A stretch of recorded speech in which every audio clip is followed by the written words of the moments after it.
ఈ దినవాక్య ధ్యానాంశము ఇరుకునందుండగా ప్రార్థన. కీర్తన 118 5 ఇరుకునందుండి నేను యెహోవాకు మొరపెట్టితిని, విశాల స్థలమందు యెహోవా నాకు ఉత్తరమిచ్చెను.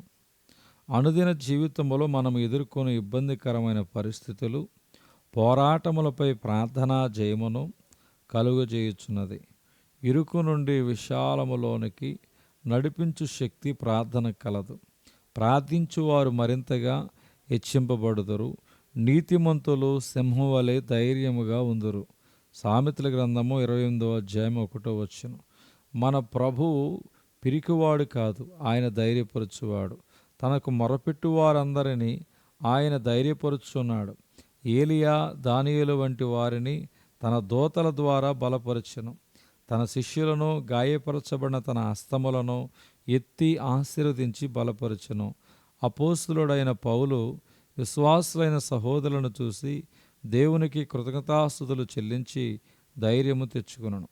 అపోస్తుల కార్యం 28 ఎటువంటి ఆటంకము లేకుండా దేవుని రాజ్యమును గూర్చి ప్రసంగించెను.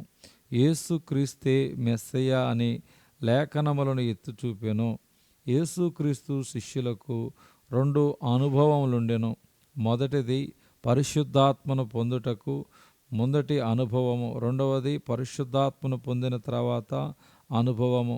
యెరూషలేమునందలి మేడగదిలో భయముతో నిండిన వారై 10 దినములు ఉపవాసముండి ప్రార్థించిన తర్వాత శక్తితో నింపబడింది.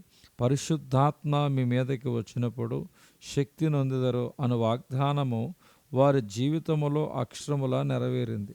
పేతురు ఆ 11 కూడా లేచి నిలిచి బిగ్గరగా వారితో ఇట్లా అన్నాడు, యోదయ మనుషులారా, యెరూషలేములో కాపురమున సమస్త జనులారా, ఇది మీకు తెలియగాక.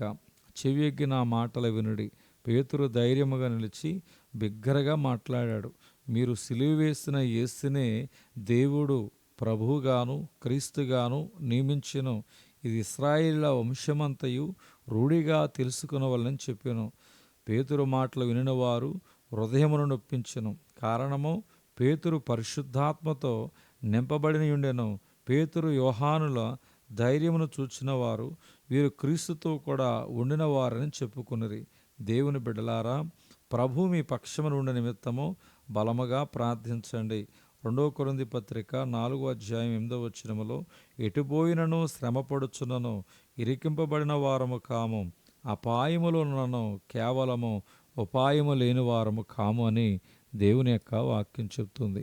ఈ దినవాక్యము దేవుడు దీవించునుగాక. ఆమేన్.